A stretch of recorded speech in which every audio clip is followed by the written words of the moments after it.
세상에서 가장 쉬운 경제 해설, 보이는 경제 탑3의 유여울입니다. 추석 연휴 잘 보내셨나요? 유통업계에 따르면 롯데, 현대, 신세계 등 주요 백화점의 추석 선물 세트 판매 실적이 급증, 역대 최대 매출을 기록한 것으로 집계됐는데요. 롯데백화점은 8월 7일부터 추석 연휴 직전 9월 27일까지 선물 세트 매출이 전년 대비 5% 늘어 명절 선물 세트 매출로 역대 최대를 달성했습니다. 특히 주류와 청과 정육의 매출 신장률이 두드러졌다고 합니다. 롯데백화점 관계자는 한시적인 선물 금액 상향으로 인해 우리 농수산물이 높은 선호도를 보였고 고향 방문을 선물로 대신하면서 추석 선물 매출이 확대됐다고 했습니다. 현대백화점도 추석 선물 세트 매출이 역대 최대입니다. 현대백화점은 예약 판매를 시작한 8월 14일부터 9월 27일까지 매출이 전년 대비 13% 늘었습니다. 정육, 수산, 청과 등에서 전반적으로 프리미엄 선물 세트에 대한 수요가 크게 증가했다고 합니다. 온라인 매출도 지난해 대비 58% 증가했습니다. 신세계 백화점도 예약 판매를 시작한 8월 24일부터 9월 27일까지 매출이 19.6%나 늘었습니다. 주류는 81.7%, 건강 35.5%, 수산 20.1%, 축산 19.6%의 증가율을 보였습니다. 역시 고가 선물 세트 수요가 크게 확대됐다고 합니다. 하지만 이 같은 추석 선물 세트의 매출 호조가 소비 심리 회복을 뜻하는 것은 아니라는 분석이 나옵니다. 현대백화점 관계자는 이번 선물 세트 실적 호조는 소비 심리 회복이라기보다는 코로나19 영향으로 비대면 추석을 맞이하게 돼 선물 단가가 올라간 측면이 크다며 소비 심리가 정말 회복되는지 보려면 9월 25일부터 시작한 가을 세일 매출 실적을 봐야 한다고 말했습니다. 실제 한국은행이 발표하는 소비 심리 지수는 9월 들어 79.4로 내렸는데요.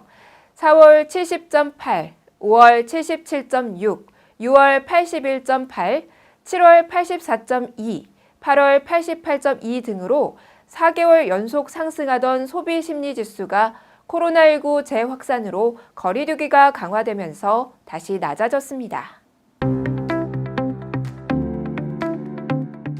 지난 여름 이상기후로 인한 농산물 피해 영향이 장바구니 물가를 넘어 식품, 외식 대기업에도 미치고 있습니다. 주요 식재료 수급이 어려워지면서 일부 제품 생산이 일시적으로 중단되는 등 차질이 빚어지고 있는데요. 롯데 GRS가 운영하는 롯데리아는 일부 매장에서 최근 태풍으로 인해 국내산 토마토 수급이 원활하지 않아 토마토 없이 햄버거 제품을 제공하고 있습니다. 토마토가 없는 해당 메뉴는 가격을 인하해 판매한다고 공지했습니다.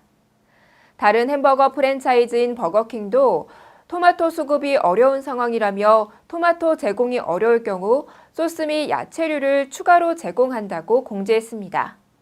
맥도날드도 극소수 일부 매장에서 토마토 부족 현상이 있고 해당 고객에게는 음료 쿠폰을 증정하고 있다고 합니다. 토마토가 빠진 메뉴가 제공되는 것은 올해 가격이 급등했기 때문인데요. 역대 최장기간 장마와 잇따라 내륙을 강타한 태풍 영향 등으로 출하량이 줄었습니다. 토마토 꽃이 피는 기간에 장마가 길어져 일조량이 부족했고 태풍 영향으로 주산지인 강원도에서 낙과 피해가 발생했기 때문입니다. 9월 말 토마토 평균 도매 가격은 상품 10kg 기준 62,660원으로 지난해 같은 기간에 비해 99.6% 오른 가격에 거래됐습니다. 포장김치 생산도 차질을 빚고 있습니다. 배추 가격도 오른 데다 작황이 좋지 않아 수급이 어려워서인데요. 배추 평균 도매 가격은 9월 말 상품 10kg 기준 27,420원으로 지난해보다 43.6% 올랐습니다. 이에 포장김치 업계 1위인 대상 종갓집도 자사 인터넷몰인 정원 이샵에서 이달 중순부터 포기김치 판매를 한시적으로 중단했다고 합니다. 쿠팡이 서울시와 손잡고 전통시장 음식점 배달에 나서면서 새로운 상생 모델을 구축하고 있다고 합니다. 쿠팡의 음식 배달 플랫폼인 쿠팡이츠는 서울시와 협업해 온라인 배송이 생소한 전통시장 상인들을 대상으로 입점 교육 및 마케팅 비용을 지원하기로 했는데요. 추가로 배송 인프라 및 중개 수수료, 배달료 할인 등의 혜택도 제공합니다.